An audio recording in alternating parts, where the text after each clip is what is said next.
Congratulations, everybody. We made it to the end of 2024, which means that 2025 is going to be here before we know it. And that begs the question, with the new year,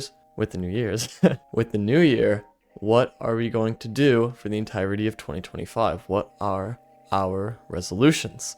Well, my resolution is to learn 3 languages.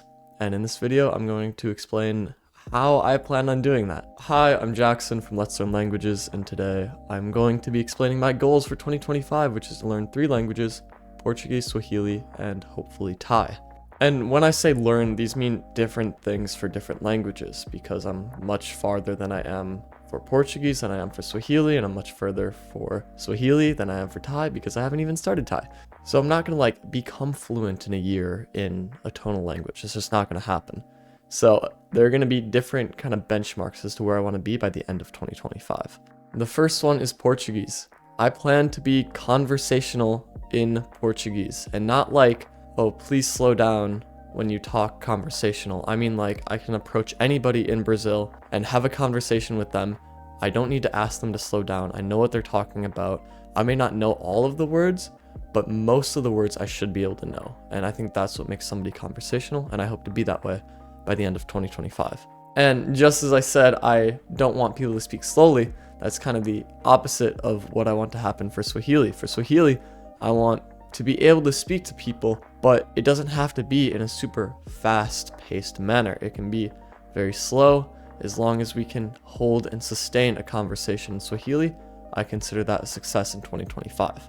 Finally, for Thai, I haven't even started Thai, but if I do learn Thai, I want to know the basic phrases. I want to know how the language works, and I want to be able to say just very introductory things to people and understand very introductory things being said to me, such as hello, how are you, good day, what are you doing, how are you doing, goodbye, those sorts of things. It's not a huge goal, but it's a starting point, and that's what I really want to focus on. I really want to understand how the language is set up rather than just purely memorizing everything straight out of the gate.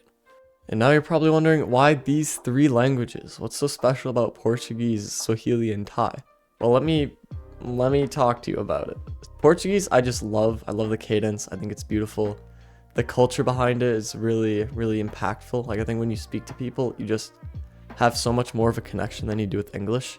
I don't know how to explain it to somebody who doesn't speak Portuguese or to somebody who only speaks English, but English is very cut and dry almost.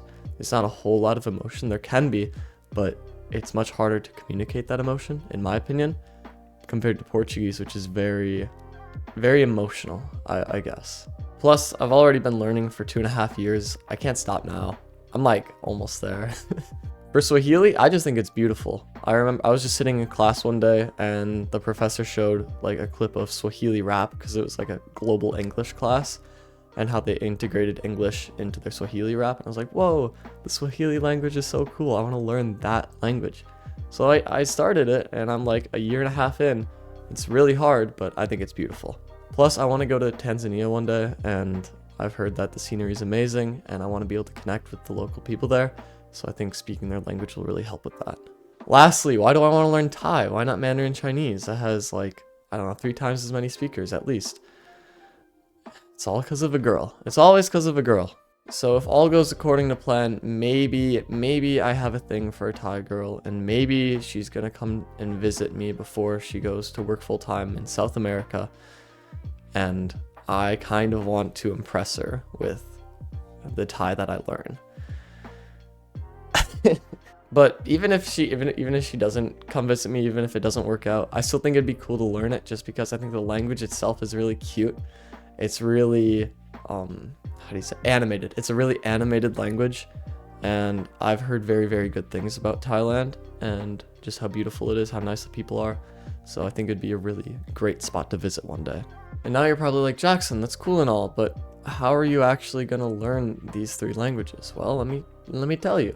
In order to learn Portuguese, I'm almost already there, so I don't need to do that much studying. So I'm planning on studying only 15 minutes per week, which is not a lot at all. I think you study 15 minutes per week doing Duolingo every day. So it's really not that much, but I think what's really gonna help me propel my Portuguese to a better state is actually going to Brazil. I think I'm at a point in my Portuguese where I can do that. I don't need to spend a whole lot of time in the United States studying Portuguese. So I'm not going to dedicate a whole lot of time to that, but I'm going to dedicate more time to Swahili. I plan to study that for like 30 minutes a week. Again, not as much as this semester when I study for an hour each week, just because my semester is going to be a little bit heavier. I'm going to have a little bit less time. And I'm just kind of, my love for Swahili is slowly kind of like going downhill. So I don't want to push myself too hard at the language right now. But in order to actually study it for 30 minutes a week, I plan on watching YouTube videos in Swahili. I just found this channel. I'll put it on the screen right now. I think it's really funny because the acting is really funny, but it's very entertaining and it has English subtitles. So I'm like, let's do it. Also, BBC Swahili is a thing that exists, which I think is really cool. So I use that to study as well. I talk with ChatGPT. I read on a website that I'm also going to put right here. What else do I do? Oh, I have a conversation table in Swahili that I go to, that I started actually. Super proud of that. But yeah, that's something that I do as well. So I think Swahili will be fairly easy. I have a lot of resources that I can use to study, so I'm not super worried about it. But Thai, on the other hand, I am worried about because I don't have a lot of resources to study it. I've never studied Thai. I don't know much about it at all. So I'm very nervous. I would like to study it like an hour a week, but how I'm going to do it, I have no idea. But what I want to do is just get a basic grasp on the language. I want to learn some basic words, basic phrases. I want to try to improve my pronunciation, those sorts of things. And honestly, learning Thai is kind of scary to me because I've never learned any tonal language. I've never even learned a language with a new script because Swahili switched from the Arabic script to the Roman script. I've never learned a language with a new script, so that's kind of making me nervous. But oh well, just gonna send it, I guess.